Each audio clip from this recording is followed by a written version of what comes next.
आज भाजपा नीतीश कुमार की मजबूरी है। आज 30 को विधायक पर कोई मुख्यमंत्री बनाता क्या नीतीश कुमार को? खास तौर पे जो उन्होंने लालू साथ किया।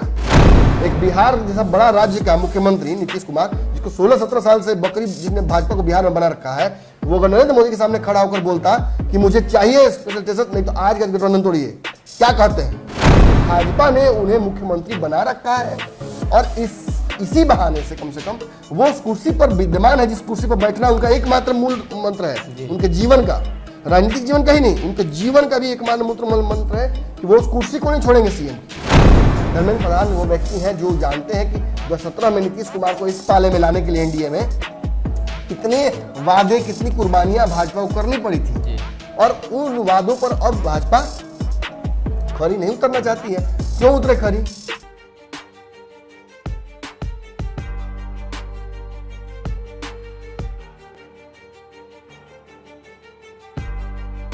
नमस्कार, पंचनामा देख रहे हैं आप। जान करते हैं खबरों की चीरफाड़। एक बार फिर से हाजिर हैं नई खबर लेकर जिसकी चीरफाड़ की जाएगी। एक बार फिर से नीतीश सरकार की चीरफाड़ होगी। नीतीश कुमार काफी बेचैन हैं एनडीए गठबंधन में।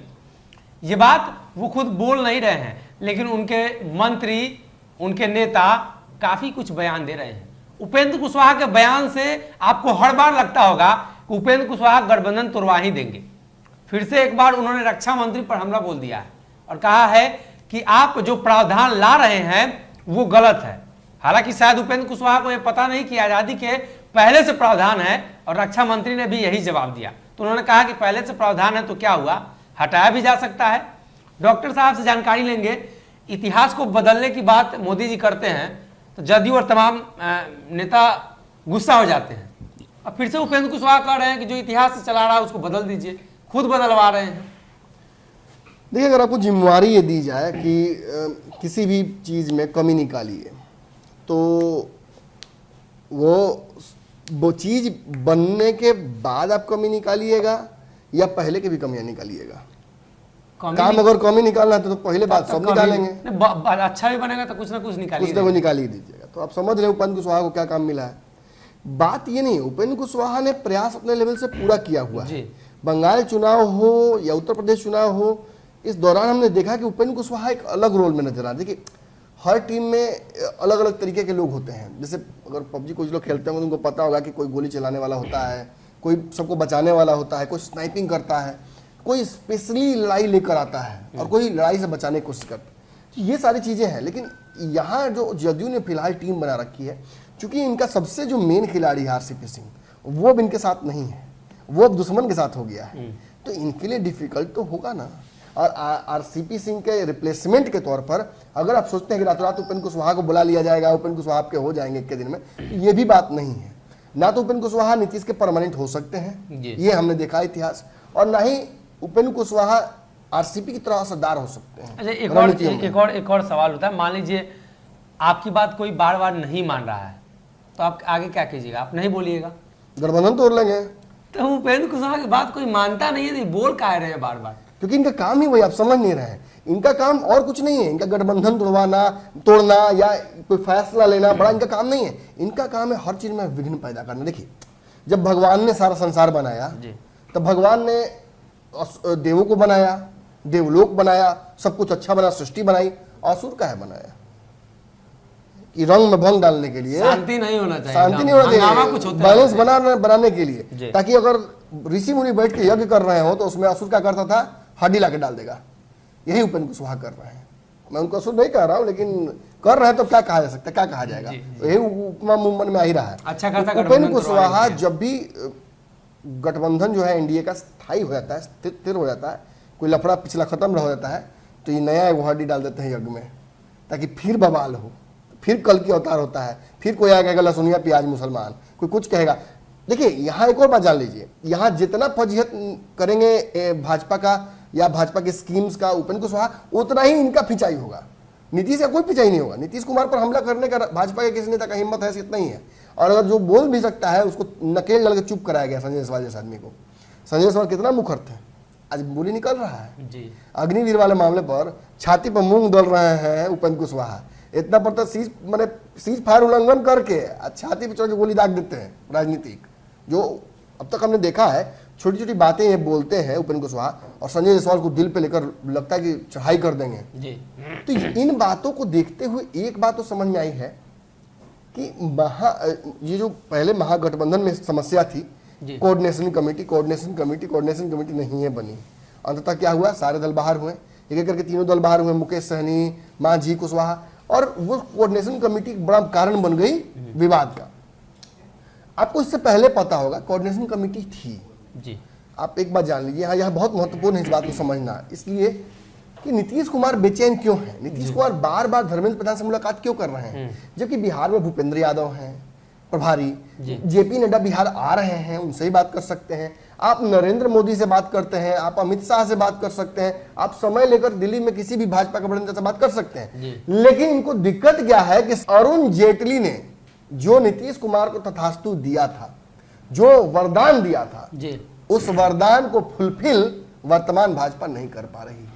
धर्मेंद्र प्रधान इसके साक्षी हैं। धर्मेंद्र प्रधान वो व्यक्ति हैं जो जानते हैं कि 2017 में नीतीश कुमार को इस पाले में लाने के लिए एनडीए में कितने वादे, कितनी कुर्बानियां भाजपा को करनी पड़ी थी, और उन वादों पर अब भाजपा खरी नहीं उतरना चाहती है। क्यों उतरे खरी? हमेशा आप ही अपने परिवार के मालिक रहिएगा कि बाल बच्चा जब बड़ा हो जाए तो आप वो मालिक बनेगा। कहने का मतलब कि वक्त परिवर्तन का है। अब भाजपा उस स्थिति में है बिहार में कि वो अपनी ताकत गिना सकती है नीतीश को। तो नीतीश कुमार अगर मुखिया जबरदस्ती बने रहेंगे तो कल तो कुर्सी, परसों ने तो चौथा खटिया तो पलट जाएगा ना जी। खटिया पलटेगा तो बुढ़ा का गोट टूटेगा, कुछ ना कुछ तो उठपटांग होगा जिससे सत्ता परिवर्तित होगी। आप नेचुरल बहाव जो है राजनीति का और पानी का नहीं रोक सकते हैं। नदियां बहती हैं और नेचुरली बहती रही हैं, राजनीति नेचुरली बहता है, उसके बहाव को, उसके प्रकृति को रोक नहीं सकता है। लालू यादव कल थे, लालू यादव सबसे बड़े नेता थे। लालू यादव बिहार की राजनीति में वो छाप छोड़े जो इतना बड़ा हो गया कि राष्ट्रीय राजनीति का सबसे बड़ा चिन्ह हो गया। लेकिन आज तेजस्वी है ना उनके पुत्र, और तेजस्वी है, तेज प्रताप है, तेज प्रताप नहीं कर पाए, नेचुरल राजनीतिक फ्लो को एक्सेप्ट नहीं कर पाए, तो आज कहाँ है? बड़े बेटा होते हुए भी साइड लाइन है जी। अपने व्यक्तिगत जीवन में परेशान है। हालांकि हम उसमें नहीं पढ़ते हैं, हम उस तरह की पत्रकारिता नहीं करते हैं कि किसी के जीवन में जाकर उनकी पत्नी के साथ उनका क्या विवाद है उस पर खबरें चलाना, वो हमारा काम नहीं है। हम राजनीतिक चलाना है। तो एक तरफ तो आप देख रहे हैं कि कहीं ना कहीं अपने राजनीतिक जमीन तलाश रहे हैं तेज प्रताप यादव, और मिल नहीं रही है, विवाद है, फ्रस्ट्रेशन, बहुत कुछ है।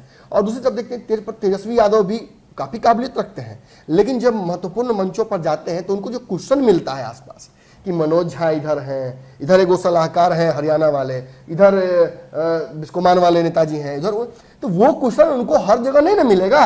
अब मंच पर जहां नरेंद्र मोदी के अलावा कोई खड़े नहीं हो सकता है, उस मंच पर जाएंगे तो गड़बड़ाएंगे नहीं। हालांकि मैं फिर ये बात कह दूं यहाँ पे कि मुझे उनके गड़बड़ाने से कोई मतलब नहीं है।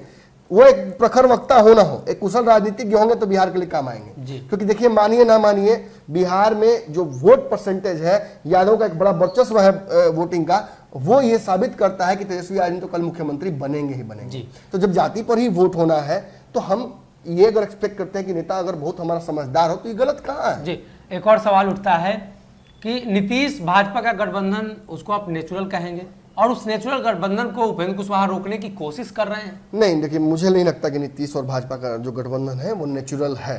देखिए, नेचुरल नहीं होने का सबसे बड़ा कारण यही है कि नीतीश कुमार जिस पार्टी के नेता है, प्रमुख है, जो कहिए, प्रमुख का पद तो उन्होंने ललन सिंह को दे दिया है, लेकिन पर्दे के पीछे तो सबसे बड़े नेता वही है और सारा कॉल वही शॉट जो है वो कॉल कर रहे हैं।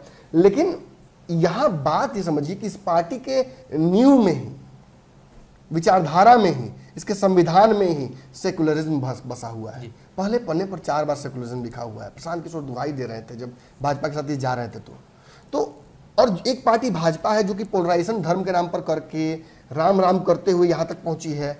तो वो पार्टी और इस पार्टी में बहुत अंतर है। कायदे से इन दोनों पार्टियों के समझ 2 दशक से तो सरकार में है ना, 2 दशक से ये राजनीति ये कुर्सी का मोह है बस, और कुछ नहीं है। कायदे से भाजपा का सबसे बढ़िया विरोध अगर पूरे देश में कोई कर सकता है तो वो नीतीश कुमार है या ममता बनर्जी है।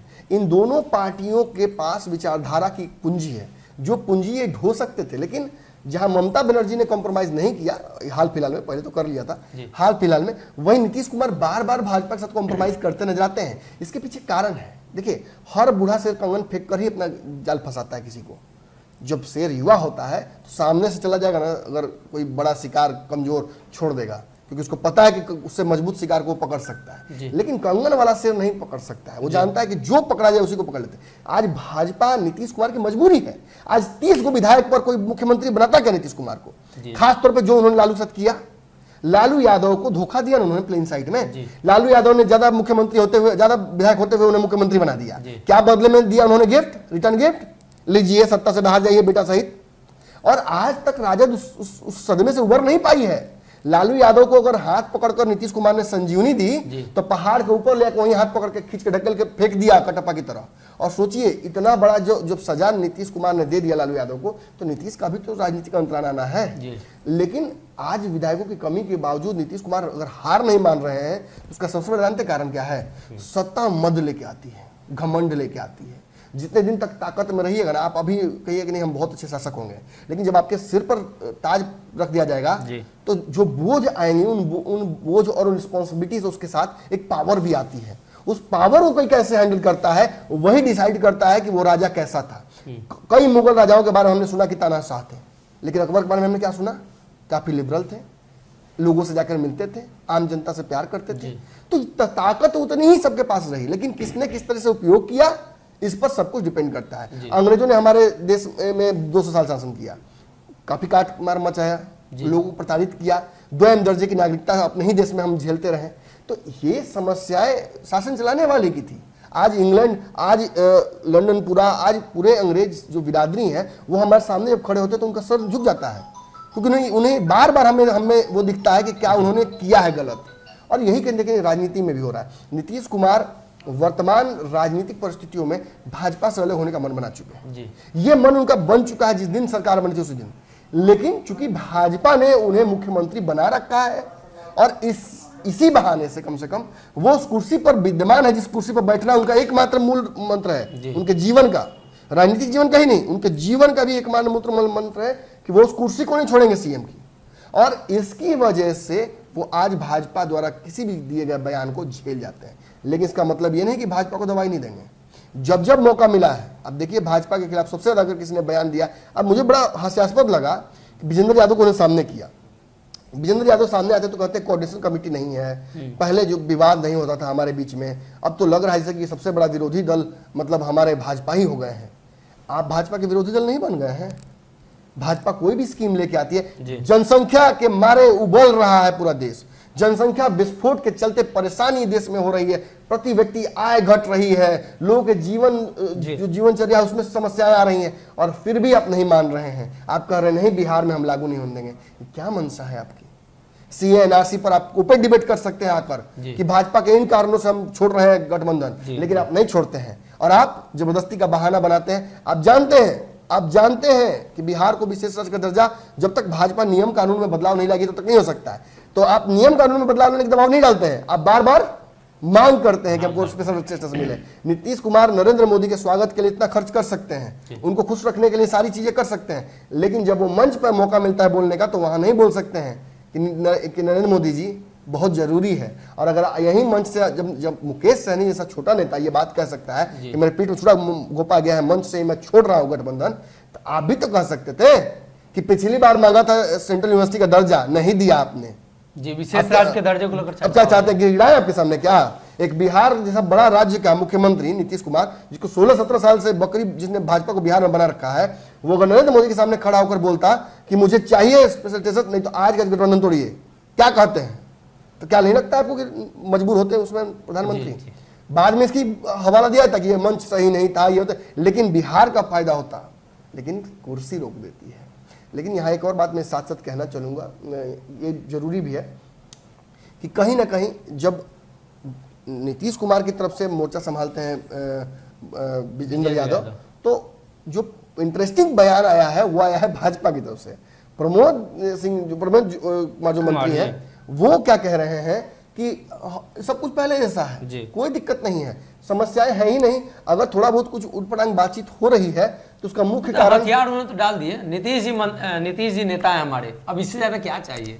भाजपा के पास ये हथियार भी तो है, हथियार डालना नहीं कहिए, इसे हथियार कहिए। जब तक नीतीश कुमार को भाजपा मुख्यमंत्री बनाए रखेगी तब तक उपेंद्र कुशवाहा, ललन सिंह, विजेंद्र यादव, केसी त्यागी, आरसीपी सिंह, अशोक चौधरी, संजय झा, इन सब को एक लाइन में खड़ा होकर गोली मार सकती है जी। नीतीश कुछ नहीं करेंगे। नीतीश तब बेचैन होंगे जब नीतीश कुमार की कुर्सी पर भाजपा हाथ रखेगी। ये सारे आगे के सैनिक है, चेस खेले हैं ना, आगे मोता पे उसको तो मरने के लिए चलाया जाता है, तू भी जा, तू भी जा, तू भी जा, पीछे से हाथी घोड़ा निकलता है असली। तो वही लड़ाई चल रही है बिहार में, एकदम चेस चल रहा है, ओपन चेस चल रहा है। और सच्चाई है, आज मंत्री जी बोल रहे हैं तो अच्छा लग रहा है सबको कि नहीं, जब विजेंद्र जी बोल रहे थे सही होगा। हम इतने से बोल रहे हैं कि विवाद है तो कोई विश्वास नहीं कर रहा था। ये विजेंद्र यादव आज खुल के बोल दिए कि नहीं विवाद बहुत ज्यादा है, तो सब लोग मान रहे हैं। हमने कितने दिनों तक कितना एक्सप्लेन करके समझाया है। तो ये नहीं कहते हैं कि क्लासरूम मत मिस कीजिए, एक क्लास मिस कीजिएगा इंटीग्रेशन वाला तो फिर डिफरेंशिएशन समझ में नहीं आएगा जी। तो कहीं ना कहीं भारतीय जनता पार्टी और जदयू के बीच में जो मसला है, उस मसले को लेकर आज सार्वजनिक रूप से जदयू मंत्री ने स्वीकार कर लिया है। और वो मंत्री जो नीतीश कुमार के काफी करीबी हैं, और उन्होंने जो बयान दिया है उस पर भाजपा ने भी बयान दे दिया है। भारतीय जनता पार्टी का मानना है कि थोड़ी थोड़ी जो ये विवाद हैं वो चलती रहती हैं, लेकिन नेता तो हम लोग नीतीश कुमार को मानते हैं। वहीं जदयू की तरफ से कोऑर्डिनेशन कमेटी की मांग की गई है। ऐसे में इस मांग को लेकर महागठबंधन बिखर चुका था, वहीं दूसरी तरफ एनडीए गठबंधन की इस बार बारी है। देखना यह होगा कि इस मसले को लेकर क्या कुछ आगे नीतीश कुमार का बयान आता है और भारतीय जनता पार्टी क्या फैसला करती है। फिलहाल के लिए इस पंचनामा में